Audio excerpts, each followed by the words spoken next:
ਸਤਿ ਸ਼੍ਰੀ ਅਕਾਲ ਜੀ, ਤੁਹਾਡਾ ਕੀ ਨਾਮ? ਮੇਰਾ ਨਾਮ ਨਿਰਮਲ ਸਿੰਘ ਜੀ। ਨਿਰਮਲ ਸਿੰਘ ਜੀ, ਜਿਹੋ ਜਿਹਾ ਸਹਿਯੋਗ ਮਿਲ ਰਿਹਾ, ਜਿਵੇਂ ਲੋਕ ਆਉਂਦੇ ਨੇ, ਸ਼ਹੀਦ ਕੌਮਾਂ ਦੇ ਸਰਮਾਏ ਹੁੰਦੇ ਨੇ, ਔਰ ਭਾਈ ਸਾਹਿਬ ਦੀ ਸ਼ਹਾਦਤ ਦੁਨੀਆ ਦੇ ਕੁਝ ਚੁਣਿੰਦਾ ਲੋਕਾਂ ਦੇ ਵਿੱਚ ਗਿਣੀ ਜਾਂਦੀ ਹੈ। ਹਾਂਜੀ, ਭਾਈ ਸਾਹਿਬ ਦੀ ਸ਼ਹਾਦਤ ਹੈ ਜਿਹੜੀ, ਇਹ ਵੱਖਰੀ ਨਿਰਾਲੀ ਸ਼ਹਾਦਤ ਹੈ। ਇਹ ਸ਼ਹਾਦਤ ਕਿਸੇ ਗੁੱਸੇ ਜਾਂ ਕਿਸੇ ਭਾਵੁਕ ਹੋ ਕੇ ਨਹੀਂ ਹੋਈ।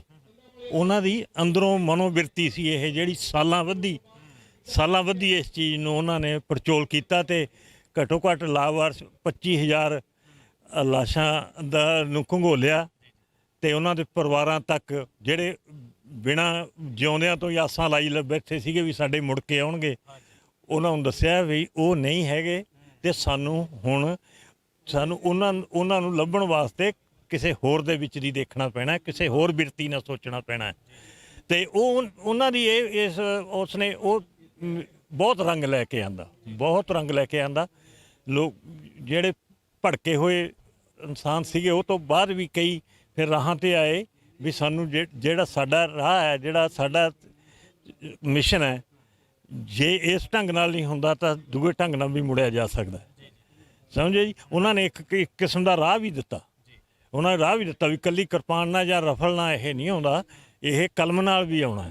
ਇਹ ਸਾਨੂੰ ਲੋਕਾਂ ਨੂੰ ਇਕੱਠੇ ਕਰਕੇ ਜੋੜ ਕੇ ਸਾਨੂੰ ਜੁਡੀਸ਼ਲੀ ਵੀ ਫਾਈਟ ਕਰਨੀ ਪੈਣੀ ਹੈ। ਸਾਨੂੰ ਇਹ ਨਹੀਂ ਹੈਗਾ ਵੀ ਅਸੀਂ ਗੂੰਗੇ ਹੋ ਕੇ ਕਿਸੇ ਦੇ ਘਰ ਜਾ ਕੇ ਵੜ ਜਾਈਏ ਤੇ ਉਹਨਾਂ ਨੂੰ ਮਾਰ ਦਈਏ, ਉਹ 4 ਮਰ ਜਾਣਗੇ, 4 ਹੋਰ ਖੜੇ ਹੋ ਜਾਂਦੇ ਆ। ਪਰ ਨਹੀਂ, ਜਿਹੜਾ ਉਹਨਾਂ ਨੂੰ ਇੱਕ ਕਿਸਮ ਦਾ ਰਾਹ ਦੱਸਿਆ ਵੀ ਹੈ, ਮਾਰੇ ਤੋਂ ਨਹੀਂ ਮੁੱਕਣੇ। ਇਹ ਇਹਨਾਂ ਨੂੰ ਝੂਠੇ ਕਰਕੇ ਇਹਨਾਂ ਨੂੰ ਚੁਰਾਹੇ 'ਚ ਖੜੇ ਕਰੋ। ਇਹ ਤਾਂ ਗਾਹਾਂ ਨੂੰ ਕਰਨ ਵਾਲੇ ਵੀ ਡਰਨਗੇ ਵੀ ਹਾਂ ਇਹ ਉਹ ਕੀਤਾ। ਪਰ ਉਹਨੇ ਜਿੱਥੇ ਤੱਕ ਵੀ ਲਿਜਾ ਸਕਿਆ ਵਿਚਾਰਾ ਬਹੁਤ ਬੁਲੰਦੀਆਂ 'ਚ ਲੈ ਕੇ ਗਿਆ। ਉਹ ਤੁਹਾਨੂੰ ਲੱਗਦਾ ਕਿ ਉਹਨਾਂ ਦੀ ਸ਼ਹਾਦਤ ਨੇ, ਉਹਨਾਂ ਦੇ ਕਾਰਜ ਨੇ, ਏਡਾ ਵੱਡਾ ਜਿਹੜਾ ਉਹਨਾਂ ਨੇ ਕੀਤਾ, ਭਾਰਤੀ ਸਰਕਾਰੀ ਮਸ਼ੀਨਰੀ ਪੁਲਿਸ ਤੰਤਰ ਨੂੰ ਨੰਗਿਆ ਕੀਤਾ ਹੈ?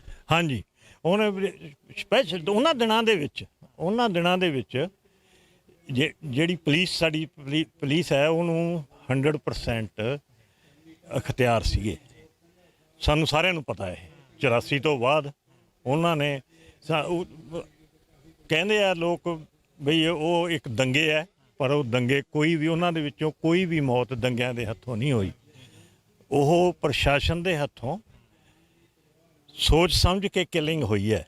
ਉਹ ਸਾਡੀ ਨਸਲਕੁਸ਼ੀ ਹੋਈ ਹੈ, ਜੀਨੋਸਾਈਡ ਹੋਈ ਹੈ, ਸਾਡੀ ਨਸਲਕੁਸ਼ੀ ਹੋਈ ਹੈ। ਉਹਨੂੰ ਇਸੇ ਚੀਜ਼ ਨੂੰ ਝੂਠੇ ਕਰਨ ਦੇ ਵਿੱਚ ਇਹ ਤੁਰਿਆ ਸੀ। ਇਹਨੇ ਜਦੋਂ 1 ਲੱਭਿਆ, 2 ਲੱਭੇ, ਇਹਨੇ ਦੇਖਿਆ ਇਹ ਤਾਂ ਬਹੁਤ ਕੁਛ ਪਿਆ ਇੱਥੇ। ਫਿਰ ਇਹ ਸਾਰਾ ਕੁਝ ਛੱਡ ਕੇ ਸਾਡੇ ਭਾਈ ਸਾਹਿਬ ਫਿਰ ਇਸ ਪਾਸੇ ਨੂੰ ਤੁਰ ਪਏ ਤੇ ਇਹਨਾਂ ਨੇ ਆ ਕੇ ਇਹ ਚੀਜ਼, ਸਾਡੇ ਤਾਂ ਉੱਥੇ ਅਸੀਂ ਬੋਲਦੇ ਸੀਗੇ, ਇਹ ਬੋਲਦੇ ਸੀਗੇ, ਸਾਡੇ ਸਾਥੀ ਇਹਨਾਂ ਦੇ ਨਾਲ ਦੇ ਬੋਲਦੇ ਸੀਗੇ। ਉਹਨਾਂ ਨੂੰ ਕੁਚਲਿਆ ਜਾਂਦਾ ਸੀ, ਮਾਰਿਆ ਜਾਂਦਾ ਸੀ। ਮੇਰਾ ਕਜ਼ਨ, ਮੇਰੇ ਮਾਮੇ ਦਾ ਪੁੱਤ ਵਕੀਲ ਦਵਿੰਦਰ ਸਿੰਘ, ਉਹਨਾਂ ਸਮਿਆਂ ਦੇ ਵਿੱਚ ਚੱਕ ਕੇ ਉਹਨਾਂ ਨੇ 2 ਘੰਟਿਆਂ ਦੇ ਵਿੱਚ ਹੀ ਖਤਮ ਕਰਤਾ। ਉਹ ਵੀ ਇਹਨਾਂ ਦੇ ਕੇਸ ਲੜ ਰਿਹਾ ਸੀਗਾ। ਅਸੀਂ ਇਹ ਚੀਜ਼ ਭੁਗਤੀ ਹੋਈ ਹੈ, ਸਾਨੂੰ ਪਤਾ ਹੈ ਪਰ ਇਹ ਚੀਜ਼ ਜਿਹੜੀ ਇਹ ਕਰ ਰਹੇ ਸੀ, ਇਹ ਉਸ ਚੀਜ਼ ਨੂੰ ਇਹ ਨੰਗਾ ਕਰਨਾ ਚਾਹੁੰਦੇ ਸੀ। ਨੰਗਾ ਕੀਤਾ ਕਿਵੇਂ ਜਾਵੇ? ਲਿਖਿਆ ਪਿਆ ਸੀ ਸਭ ਕੁਛ, ਖਰੜੇ ਦੇ ਵਿੱਚ ਪਿਆ ਸੀ, ਪਰ ਉਹ ਖਰੜੇ ਦੇ ਵਿੱਚ ਉਹ ਮਿੱਟੀ ਸੀ। ਪਰ ਇਹਨਾਂ ਨੇ ਸੋਨਾ ਬਣਾਉਣਾ ਸੀ। ਇਹ ਜਿਹੜਾ ਸੋਨਾ ਬਣਾਉਣਾ, ਇਹ ਜਿਹਦੀ ਖਾਤਰ ਇਹ ਪਹਿਲਾਂ ਦੁਬਈ ਗਏ, ਫਿਰ ਇੰਗਲੈਂਡ ਗਏ, ਫਿਰ ਕੈਨੇਡਾ ਗਏ। ਹਾਂ, ਜਿੱਥੇ ਵੀ ਕੋਈ ਹੱਥ ਫੜਦਾ ਸੀ, ਇੰਗਲੈਂਡ ਵਾਲਿਆਂ ਨੇ ਵੀ ਬਹੁਤ ਹੱਥ ਫੜਿਆ, ਐਵੇਂ ਕਹੀਏ, ਕੈਨੇਡਾ ਵਾਲਿਆਂ ਨੇ ਵੀ ਬਹੁਤ ਫੜਿਆ। ਉਹਨਾਂ ਨੇ ਤਾਂ ਪਾਰਲੀਮੈਂਟ ਦੇ ਵਿੱਚ ਹੀ ਲੈ ਗਏ ਤੇ ਉਹਨਾਂ ਨੇ ਤਾਂ ਪਾਰਲੀਮੈਂਟ ਦੇ ਵਿੱਚ ਵੀ ਜਾ ਕੇ ਵੀ ਮਤਲਬ ਇੱਥੇ ਤੱਕ ਕਿਹਾ। ਪਰ ਉਹ ਕਹਿੰਦੇ ਸੀਗੇ ਵੀ ਖਾਲੜਾ ਸਾਹਿਬ ਤੁਹਾਡੀ ਸਾਨੂੰ ਲੋੜ ਹੈ, ਤੁਸੀਂ ਰਹੋ ਇੱਥੇ। ਤੇ ਉਹਨਾਂ ਨੇ ਜਵਾਬ ਦਿੱਤਾ, ਨਹੀਂ, ਮੇਰਾ ਮਿਸ਼ਨ ਅਧੂਰਾ ਹੈ। ਜੇ ਮੈਂ ਨਹੀਂ ਰਹੂੰਗਾ, ਮੇਰੇ ਵਰਗਾ ਹੋਰ ਜੰਮੂਗਾ, ਉਹ ਆਪੇ ਪੂਰਾ ਕਰੂਗਾ।